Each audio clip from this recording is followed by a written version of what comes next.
All right. Let's get it started. Clapping. Originally from New Orleans, Cayne has been involved in some form of comedy. Give it up for Cayne.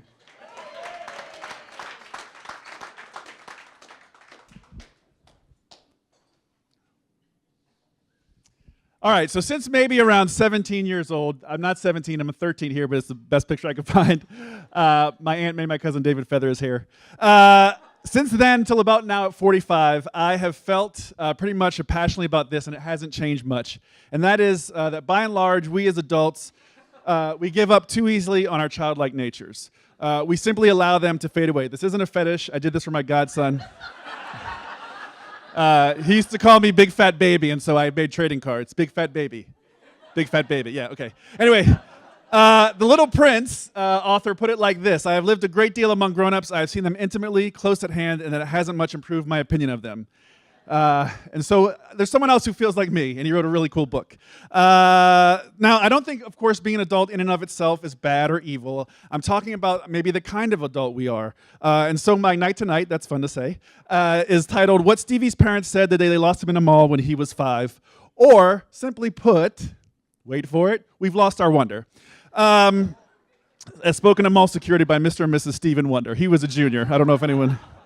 Anyway, now, I want to be clear out of the gate, because when people hear this, they're like, what? I'm not advocating not growing up, okay? I am 100% for the idea that we must mature as people. I truly am all for responsibility and self-control. But I found this bald CEO, because I'm like, well, what does that mean, Cayne? How do you explain it to people? I found a bald CEO with fun glasses online who put it nicely. He's going to come up in a second. He said, there's a huge difference between being childlike and being childish. When we embrace joy and look at the world with fresh eyes, we're being childlike. When we demand instant gratification and a guarantee that everything will be okay, we're only being childish. Another lady with funny glasses basically made the same description.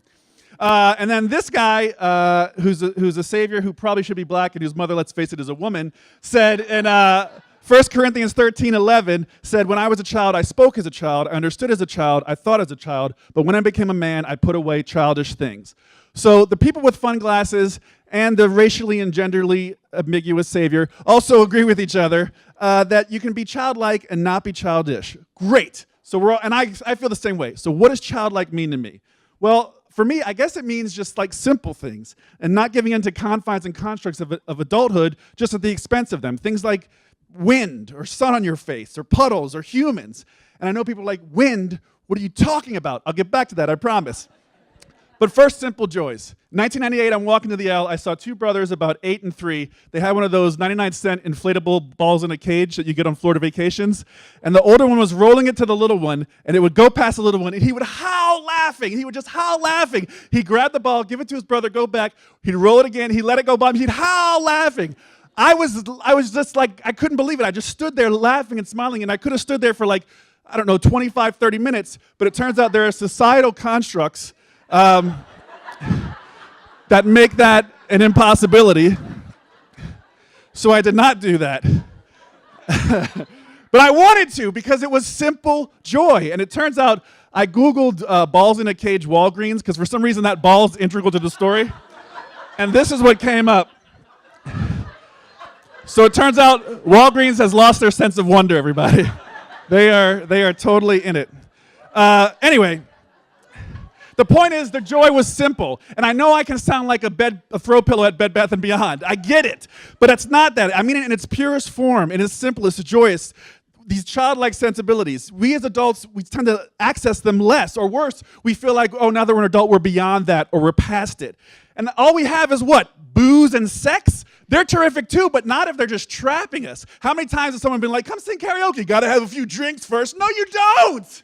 No, you don't. And they're triple X's. This means you lost on the Family Feud. Anyway, the people who I've met in my life who I think can access it quickly and easily are people with Down syndrome. I met a wonderful woman named Katie at a wedding who told people there that she loved them, and each person she told, she meant it genuinely and purely, and it was amazing. And now the wind.